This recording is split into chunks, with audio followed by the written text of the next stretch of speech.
Assalamualaikum warahmatullahi wabarakatuh. Bismillahirrahmanirrahim. Alhamdulillahi rabbil alamin. Wa bihi nasta'in. Wassalatu wassalamu ala rasulil amin wa ala alihi wa sahbihi ajma'in. Subhanaka la ilma lana illa ma 'allamtana innaka antal alimul hakim. Wa la hawla wa la quwwata illa billahil aliyyil azim. Allahumma la sahla illa ma ja'altahu sahla wa anta taj'alul hazna idza syi'ta sahla. Allahumma faqihna fid din wa 'allimna ta'wil. Allahumma zidna 'ilma amma ba'd. Alhamdulillah, bersyukur kepada Allah Subhanahu wa taala kerana dengan rahmat dan limpah kurnia-Nya kita bertemu lagi dalam majlis yang diberkati oleh Allah Subhanahu wa taala. Mudah-mudahan Allah Subhanahu wa taala menjadikan perhimpunan kita mendapat rahmat dan mendapat keberkatan daripada Allah Subhanahu wa taala, insya-Allah. Tuan-tuan muslimin dan muslimat yang dirahmati Allah, kita masih lagi membicarakan tentang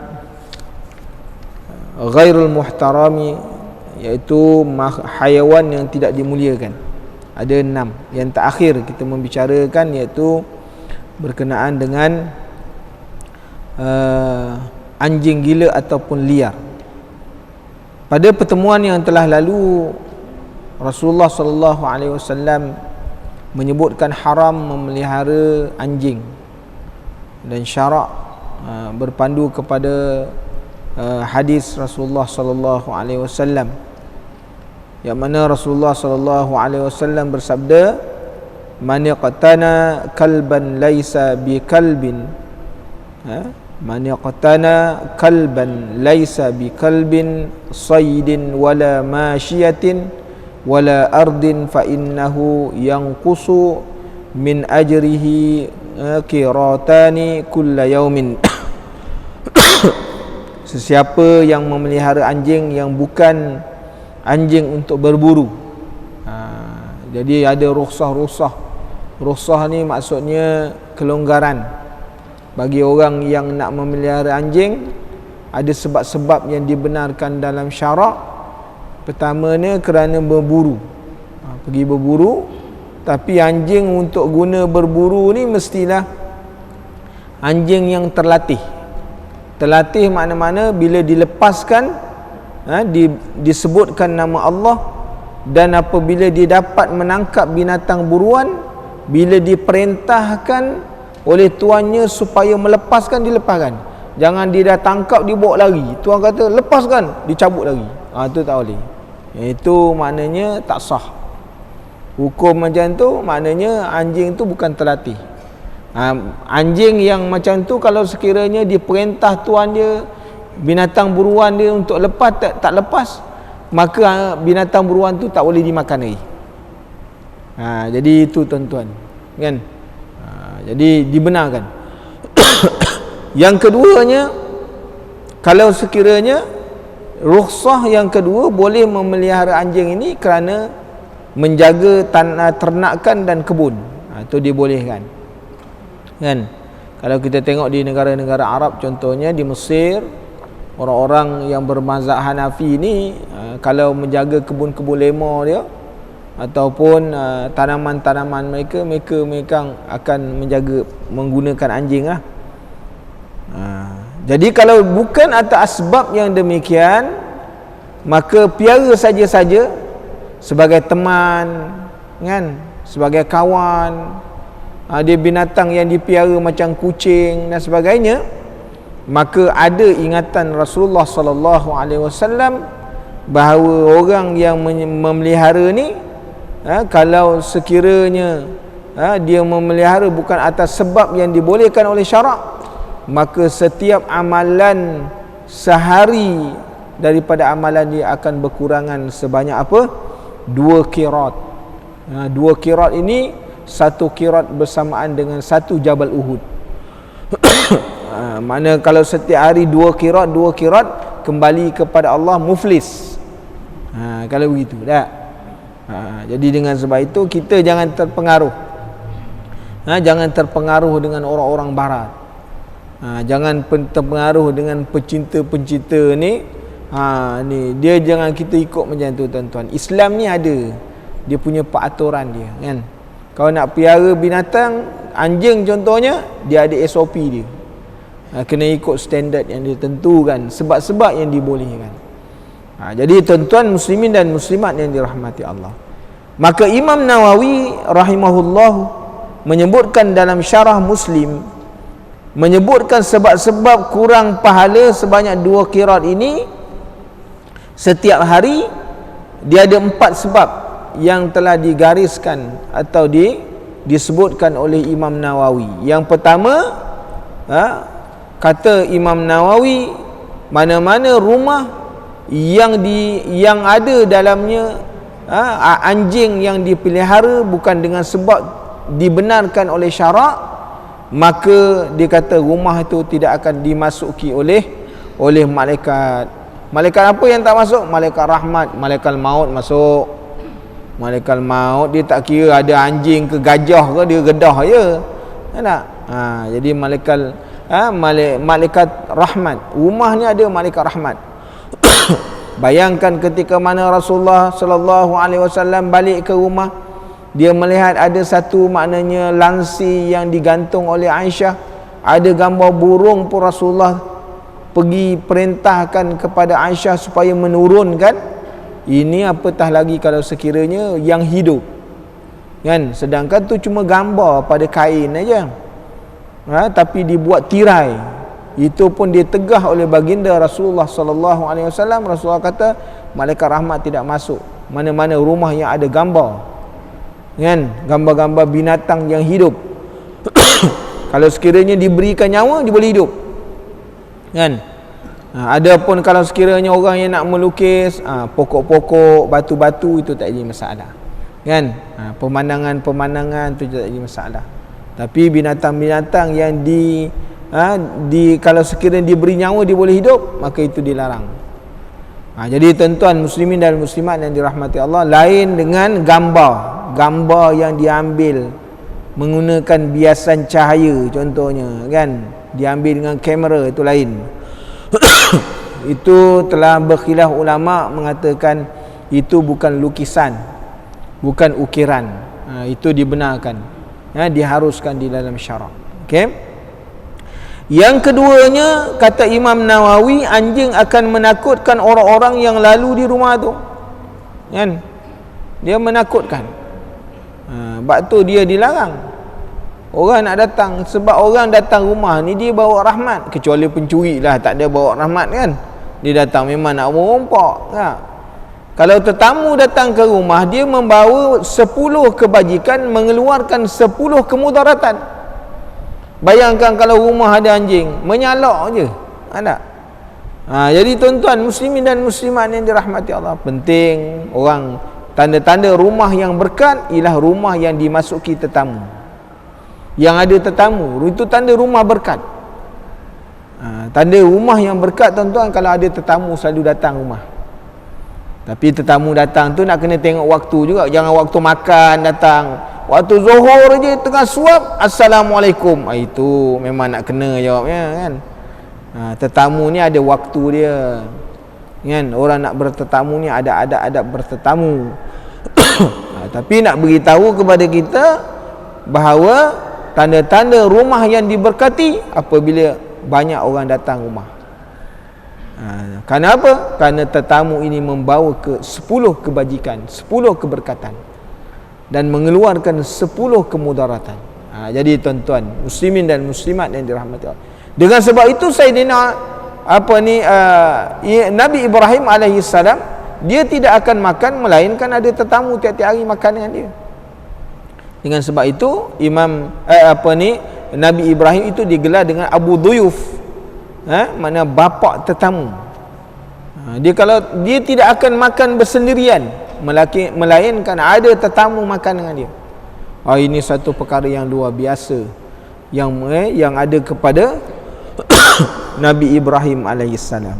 Yang ketiganya, kata Imam Nawawi dalam syarah Muslim, bahawa balasan kepadanya kerana dia melakukan apa yang dilarang syarak, iaitu memelihara anjing tanpa hajat.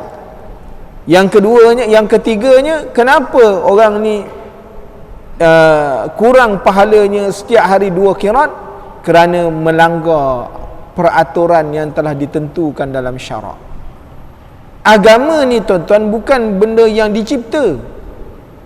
Agama ni bukan sesuatu yang dicipta.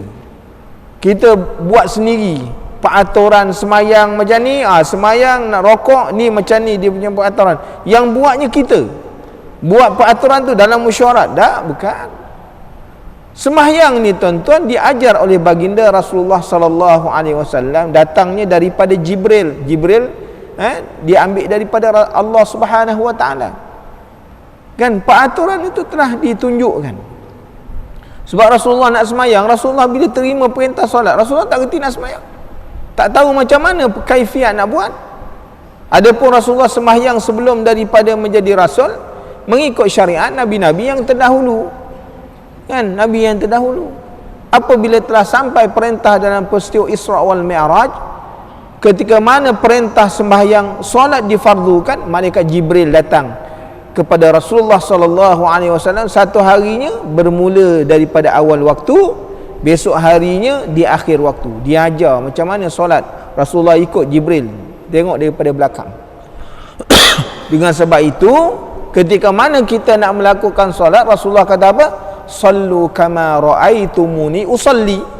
Kamu nak semayang, tengok macam mana aku semayang. Kita tidak melihat Rasulullah sallallahu alaihi wasallam semayang, tapi kita melihat berpandu kepada ulama-ulama yang menerangkan melalui hadis-hadis Rasulullah sallallahu alaihi wasallam. Rasulullah bukan buat-buat sendiri, tuan-tuan. Jadi dengan sebab itu, apabila dilarang, ditegah di dalam Islam bahawa orang Islam tidak boleh memelihara anjing kalau dengan tanpa sebab, kerana syarak menegah. Kalau kita buat, makna kita melanggar hukum syarak.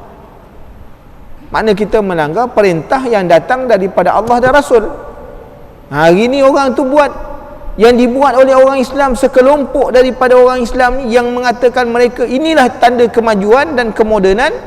Ini orang yang melanggar syarak, sedangkan dia semayang. Kerana dia melanggar hukum syarak. Katanya pencinta haiwan. Banyak lagi benda yang boleh dicinta.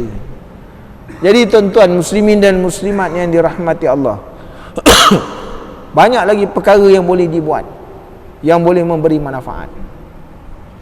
Jadi orang-orang macam ni tuan-tuan, kita jangan ikut, kan? Sehingga mereka sanggup mempertahankan apa yang mereka buat. Dia kata inilah hak, dia kata. Dia lupa, dia makna memperlecehkan hak Allah Ta'ala dan hak agama. Itu orang perlecehkan. Agama dibuat senda gurau, sedangkan telah jelas di dalam Islam ada hadisnya. Hadisnya bukan hadis dhaif, bukan hadis marfu', hadisnya hadis sahih. Tapi tak mahu ikut, mempertahankan, memperjuangkan. Mereka sanggup maknanya mempertahankan ini hak kami. Hak yang tidak berlandaskan kepada agama, itu salah. Inilah dia tuan-tuan muslimin dan muslimat ni, yang mempertahankan pakai songkok, yang mempertahankannya pakai tudung labu. Kan pelik kan? Jadi tuan-tuan muslimin dan muslimat yang dirahmati Allah, sebab itu agama ni tidak boleh diukur dengan pakaian. Sebab itu Rasulullah sallallahu alaihi wasallam menyebutkan innallaha la yanzuru ala suwarikum. Kalau sekiranya agama ni diukur dengan pakaian, diukur dengan rupa paras, memang kita tak ada harapan boleh masuk syurga Allah. Kita ni semua kelabu asap, agak boleh masuk syurga. Payah tuan-tuan. Orang-orang Arab tu lagi cantik daripada kita, kan? Usaha orang Arab, orang Bangla datang pun dah beramai yang lupa daratan, kan? Jadi tuan-tuan, kalau sekiranya itu yang jadi ukuran yang dilihat oleh Allah Ta'ala, yang zuru ala qulubikum wa a'malikum, yang dilihat oleh Allah ni hati kita. Orangnya kalau hitam legam tapi hatinya bagus, itu lebih baik daripada orang jernih-jernih muka, kan? Yang pakai shampoo tiap-tiap hari, yang pakai lotion tiap-tiap hari, kan? Yang gelap tu lebih baik. Tandanya Bilal bin Rabah telah menunjukkan kepada kita satu contoh. Tu contoh orang gelap masuk syurga. Tuan-tuan. Sedangkan makna Abu Jahal tu, orang cantik tuan-tuan Abu Jahal ni. Abu Jahal ni kulit dia kemerah-merahan. Kan? Orang Arab. Tapi kenapa Allah Ta'ala tak memilih bagi dia iman? Sebab tu bukan satu ukuran. Rupa paras bukan ukuran. Yang keempatnya, kata Imam Nawawi, jika terkena jilatan anjing sedangkan dia tidak perasan dan tidak menyucikan. Anjing ni pula jenis suka menjilat. Ada? Dia lain macam kucing. Kucing ni dia menggesel dia. Kan? Tapi anjing ni jenis menjilat orang. Apatah lagi kalau sekiranya tuan dia tu memang orang yang rapat dengan dia. Kan? Ni yang kena COVID ni dia sebab jilatan anjing. Tuan-tuan, jadi maknanya sentuhan. Jadi kita bayangkan, kerana pakar-pakar perubatan, doktor menyebutkan anjing ni air liur dia, sentuhan jilatan dia tu ada kuman. Dengan sebab itu, kenapa di dalam Islam apabila bekas yang disuruh, bekas yang dijilat oleh anjing mesti dibasuh, disertu dengan air tanah. Pakai sabun tak hilang dia punya kuman dia. Cara pemrosesan hilangnya kuman yang ada pada jilatan anjing tu hanya dengan tanah je boleh hilang. Tu ulama-ulama, pakar-pakar perubatan dah kaji dah. Jadi kita tak mahu ikut. Tuan-tuan, orang yang buat kajian ni orang yang berautoriti dalam ilmu dia. Kita tak nak tak nak ikut. Dan banyak kajian-kajian dan pendedahan-pendedahan yang telah dibuat oleh dunia barat, orang yang ada hubungan rapat dengan anjing banyak yang ada penyakit. Jadi tuan-tuan, dalam Islam bukan, maknanya dalam Islam ni kaedah yang diambil ialah mencegah lebih baik daripada mengubati. Mencegah lebih baik daripada mengubati. Sebab tu Islam tegah. Kerana anjing ni walaupun nampak bulunya elok, dia punya keadaan dia cantik, tapi maknanya dia ada mudarat. Sebab tu Islam larang, kecuali dengan sebab-sebab yang tertentu. Larat tuan-tuan, orang piara anjing ni kena jilat nak sertu tiap-tiap hari. Dilarat tak? Dijilatnya pakaian, dijilatnya. Yang tu bukan ni, muka-muka pun semua dijilat kan? Bayang tuan-tuan. Jadi bagaimana? Sedangkan di dalam hukum fiqh, anjing ini termasuk di dalam najis mughalladhah, najis berat. Beratnya kerana apa? Berat kerana penyucian dia. Nak kena guna air tanah, nak kena guna air mutlak. Dan guna air tanah, air mutlak pula tak boleh sekali. Sebab tu tuan-tuan muslimin dan muslimat yang dirahmati Allah, kenapa Islam larang? Kan? Kalau tidak, baik zaman Rasulullah lagi dah ada dah. Rasulullah kan? Zaman Rasulullah SAW, anjing masuk dalam masjid. Rasulullah biarkan. Rasulullah tak sertu sebab apa? Kerana kering dengan kering, tak ada masalah. Bayangkan kalau kering dengan basah, baru dah ada di sana hukum. Zaman Rasulullah anjing ada masuk dalam masjid. Kan? Jadi tuan-tuan muslimin dan muslimat yang dirahmati Allah, walaupun tidak termasuk dikata anjing liar, dikata kan, maknanya anjing gila ni anjing liar. Dan yang terakhir dia kata apa? Yang binatang yang tidak dimuliakan atas haiwan tidak mulia ialah babi. Babi ni kan, babi ni termasuklah, sama ada yang dipelihara, yang liar, semuanya hukumnya adalah maknanya sesuatu yang haram. Jadi berkenaan dengan babi ni disebut di dalam hadis akhir zaman atau hadis yang bersangkutan dengan peristiwa akhir zaman. Besok Nabi, ketika mana Nabi Isa diutus atau dizahirkan di atas muka bumi, apa yang dibuat oleh Nabi Isa? Pertama, membunuh Dajjal. Yang keduanya, mematahkan salib-salib. Yang ketiganya, membunuh babi yang ada semua dalam dunia. Itu tengok dalam hadis akhir zaman. Itu tugas kan. Besok ni zahirnya Nabi Isa, semua salib-salib dipatahkan. Jadi tuan-tuan muslimin dan muslimat yang dirahmati Allah, yang terakhir dikata apa? Faedah binatang fawasik. Fawasik ni ialah maknanya binatang yang dia ni kotor, kan, yang membawa kepada mudarat, kan. Berdasarkan beberapa riwayat hadis, terdapat 6 binatang yang diperintahkan oleh syarak untuk membunuhnya, yang disebut dengan fawasik, kan, kerana ia termasuk dalam mendatangkan masalah, bahaya dan boleh memudaratkan. Antaranya apa? Tikus. Tikus ni bahaya. Dia punya kencing je orang boleh banyak mati, kan. Tapi nak bunuh, ahsinu qatiluhum. Bila nak bunuh binatang ni, walaupun dia fawasik, nak bunuh aja. Jangan pergi tangkap tikus, pergi sidai dekat ampaian, kat tengah panah, mati kau. Dah jemur dia lama-lama, kan. Lepas tu gendam dengan dalam air pula, kawan tercungak-cungak. Itu tak boleh. Itu termasuk dalam zalim, berlaku zalim. Tak boleh. Nak bunuh terus. Sebab tu dia kata perelokkan dalam membunuh. Itu yang pertama, kan. Mudaratnya tikus ni banyak mudarat lah. Penyakit ada, kotor lagi, kan. Yang keduanya kala jengking. Itu binatang berbisa, memang disuruh bunuh, kan, kerana dia bisa. Binatang yang boleh membawa mudarat dengan sebab bisa dia. Kemudian yang ketiganya ular, pun sama juga. Tapi kalau ular ni dia masuk dalam rumah, itu ada peringatan-peringatan yang lain.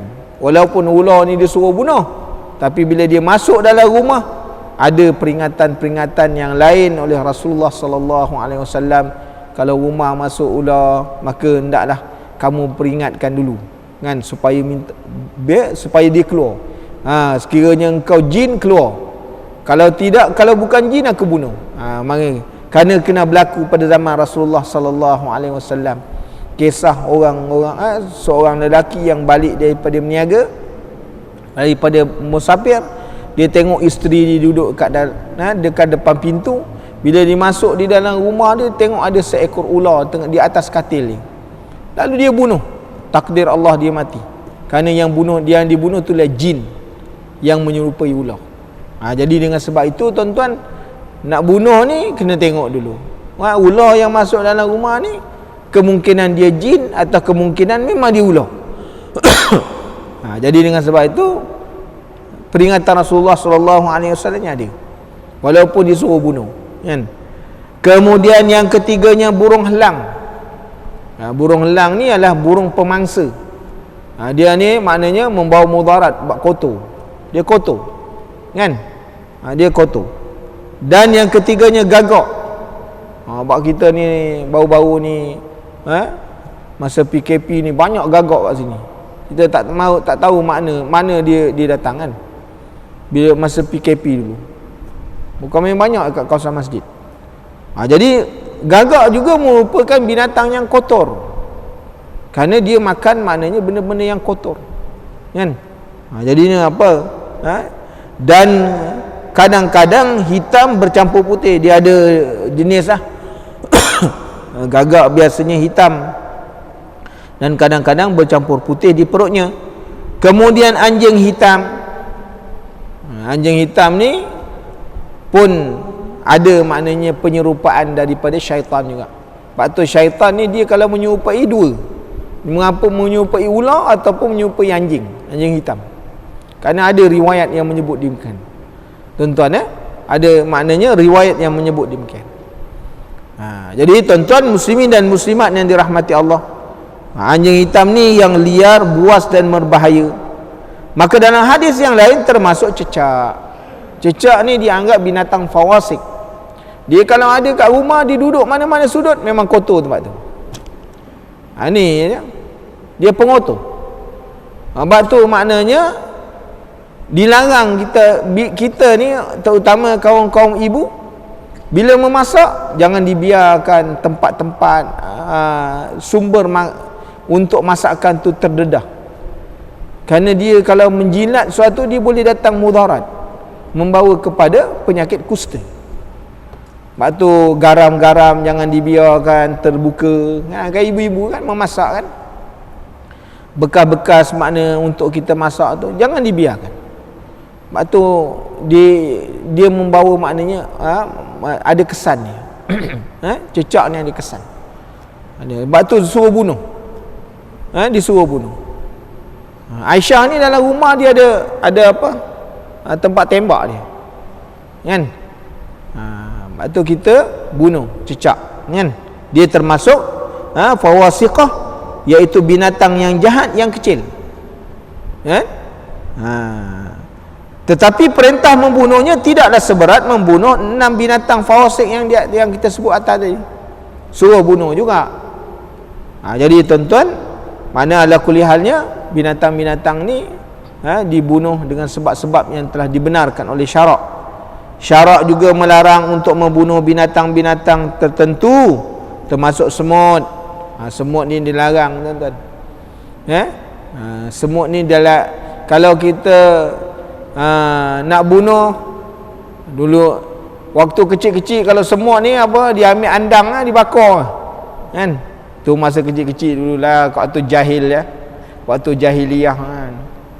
Kita tak belajar, tak ada sumber apa-apa kan.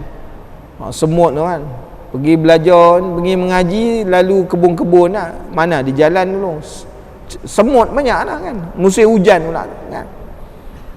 Jadi maknanya jangan dibakar.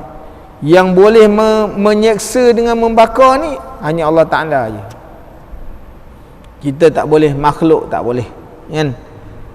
Begitu juga labah-labah adalah binatang yang dilarang untuk kita bunuh. Burung hudhud kan, kita pun tak pernah tengok mana burung hudhud ni.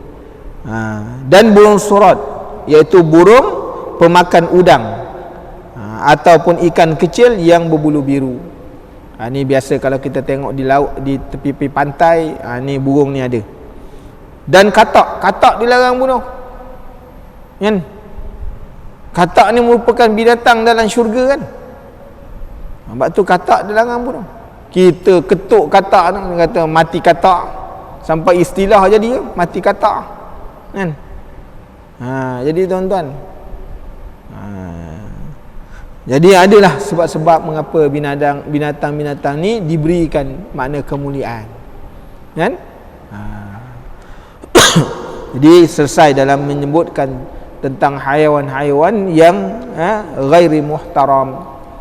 Kita masuk kepada fasal yang ke-15, syarat sah tayamum. Faslun syurutut tayammumi 'asyaratun. Syarat sah tayamum tu ada 10. Syarat sah tayamum ada 10.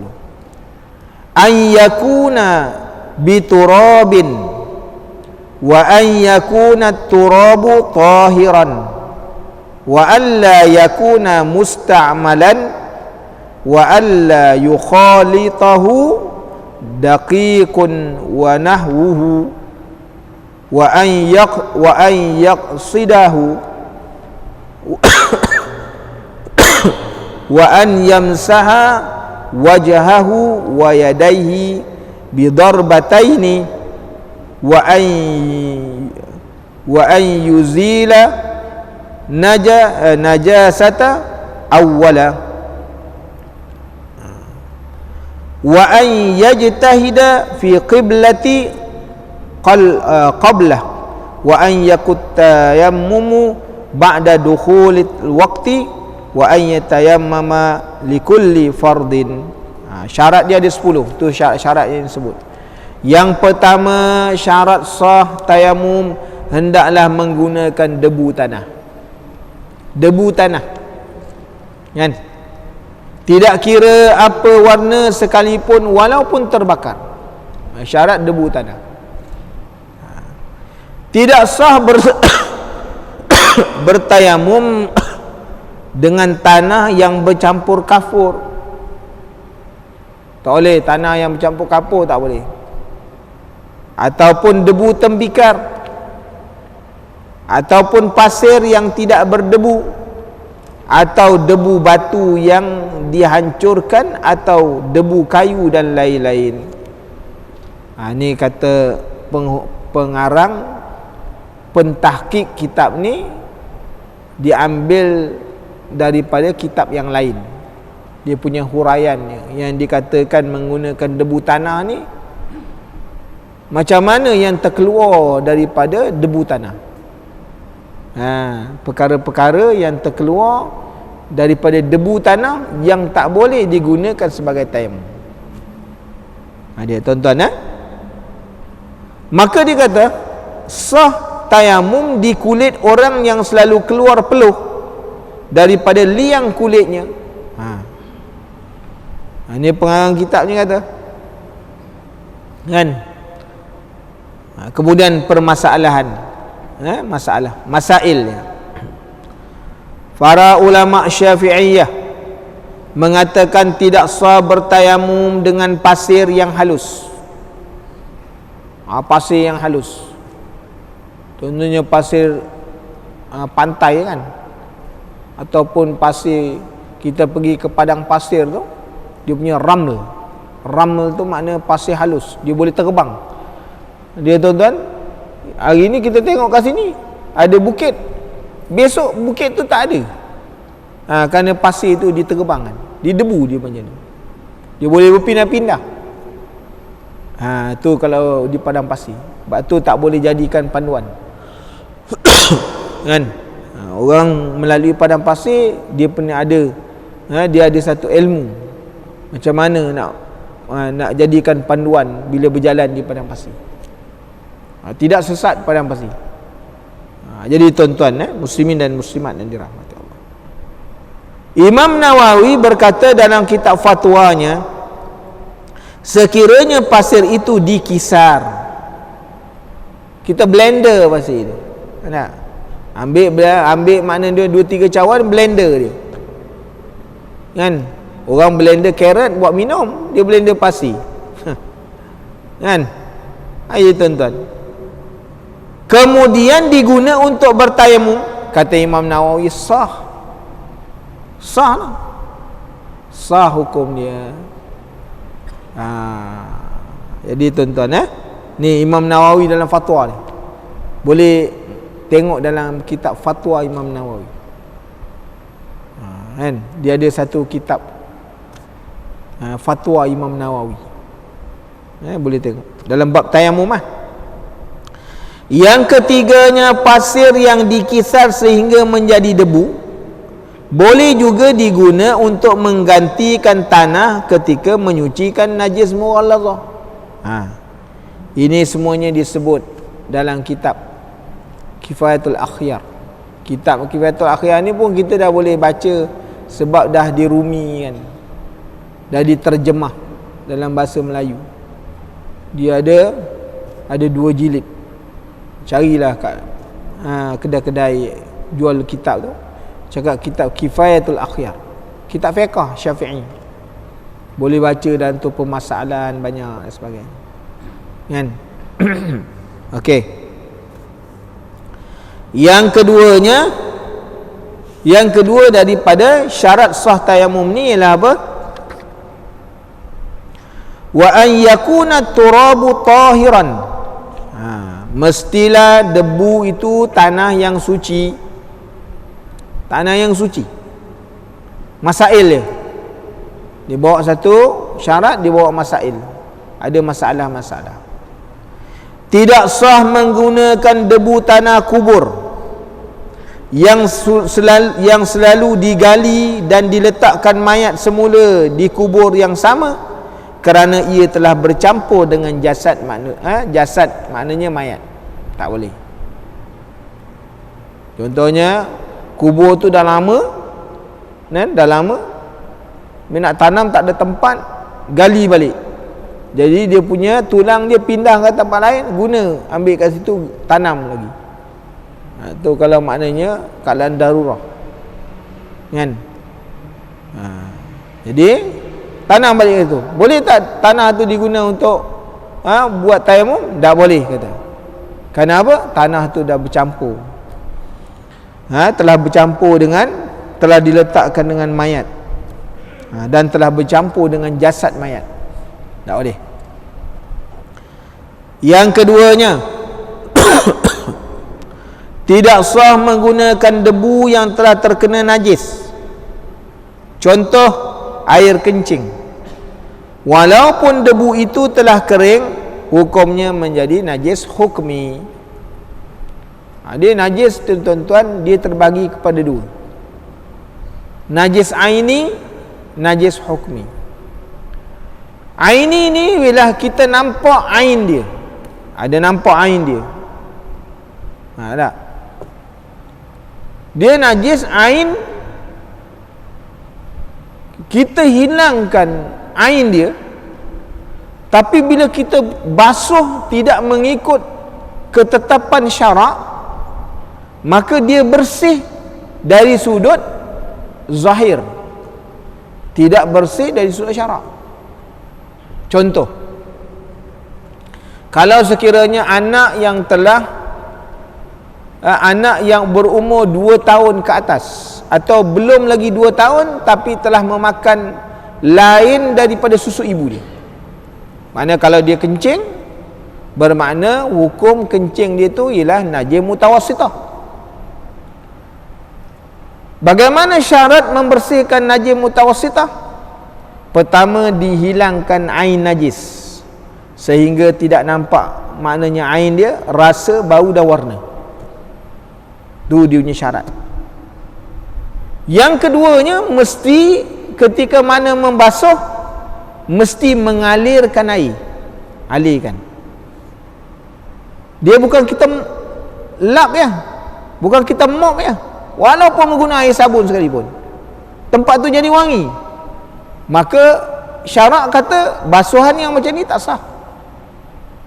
Walaupun dia wangi, walaupun dia bersih, dia kering, maka hukum yang demikian apabila dibasuh dengan tidak mengikut peraturan syarak, dia berpindah daripada hukum najis aini kepada najis hukmi.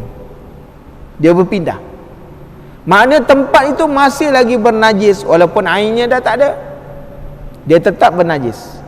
Bila kita lalu dekat situ, pijak dengan basah, bertemu dengan kering, maka kita membawa najis. Jadi tuan-tuan muslimin dan muslimat yang dirahmati Allah, ni perlu dipahami. Tak? Itu sebabnya kita kalau tandas tu, sebelum bila keluar daripada tandas qada hajat, buang air kecil, buang air besar, ada satu paip dekat luar daripada tandas untuk basuh kaki. Supaya apa? Sekiranya dia masuk tandas, kaki dia terkena percikan air kencing atau apa sahaja, maka dia basuh kaki, dia keluar, maka jadi bersih. Tapi bukan semua orang yang faham. Bila dia keluar daripada tanah, dia keluar aja, dia naik pula atas, cas handphone lagi, kan? Cas handphone ada, kaki kena najis, dia memindahkan najis tu. Walaupun tempat itu kering, maka di situ namanya najis hukmi dah, berlaku najis hukmi. Mana dari segi hukum tempat itu bernajis. Ni yang kita nak kena faham tuan-tuan dalam bab najis ni. Jadi kita kena faham betul-betul. Ada najis hukmi macam mana, cara membasuh.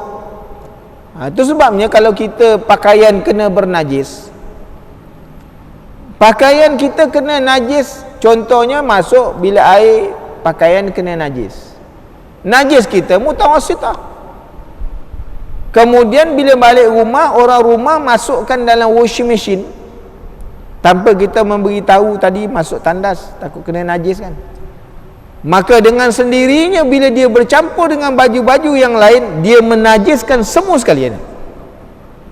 Pakaian itu semua jadi bernajis. Dan bila bernajis mesti dibasuh. Caranya apa najis mutawassit? Mesti dialirkan air. Alirkan air. Jadi ini rumit. Jadi kalau sekiranya ibu-ibu yang duduk di rumah tidak memahami ini, tak nak belajar, dan suami pula tak mengajar, dia datang belajar, balik dia buat diam. Bang tadi apa? Entahlah, rupanya tidur kat masjid. Tapi bukan orang sini, orang tempat lain. Orang sini semua jaga, kan? Dia tak ceritakan tentang bagaimana najis membasuh najis mutawassithah, kan? Bagaimana nak membersihkan. Jadi kita semayang, baju tu bau apa? Bau soflan, wangi. Angkat baju, orang kata wanginya baju kau. Itu orang rumah punya rahsia, dia kata. Nak? Hukumnya baju tu najis walaupun bersih pada adat, tapi tidak bersih pada syarak. Kenapa? Baju itu telah menjadi maknanya najis hukmi nama dia. Jadi tuan-tuan, jadi dengan sebab itu ibu-ibu sebelum nak basuh baju-baju macam ni, dibersihkan di luar dulu. Dibersihkan di luar dulu. Anak-anak kita bersihkan di luar dulu, cucur dulu, masukkan. Itu nanti bila dibasuh airnya diganti semua secara auto, masuk air ganti, maka bersih dah. Kenapa? Kerana najisnya telah dibersihkan di luar dulu.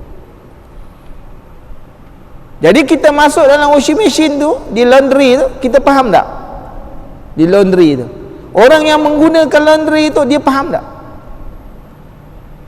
Macam mana air? Ada dia kata ustaz ni tak menerima peredaran zaman, betul lah dia kata.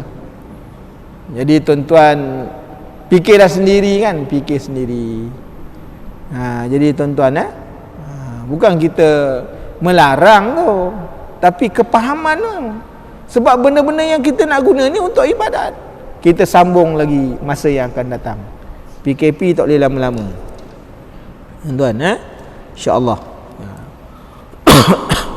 Jadi untuk tuan-tuan muslimin dan muslimat yang dirahmati Allah, bersempena dengan 1 Muharram yang akan jatuh pada hari Khamis, pentadbiran Masjid Negeri akan mengadakan program bacaan Quran 30 juzuk, kan? Pada jam 9 pagi.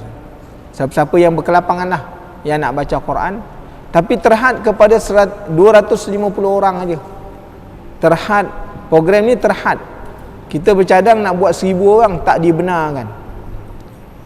Jadi pada hari permulaan tahun baru, kita hendak biarlah kebaikan yang kita lakukan, baca Quran. Kerana dapat baca Quran ini tuan-tuan rezeki. Dia rezeki ni bukan buat makannya, kan? Kalau orang nak senang dalam hidup, nak aman, nak rasa lapang, kalau dia boleh baca Quran, Allah Ta'ala rezekikan banyak baca Quran, maka ini adalah orang yang paling lapang sekali, orang yang paling tenang dalam hidup. Kalau kau nak merasakan ketenangan hidup, berapa banyak kau dapat baca Quran setiap hari. Jadi program ini kita adakan pada jam 9 pagi.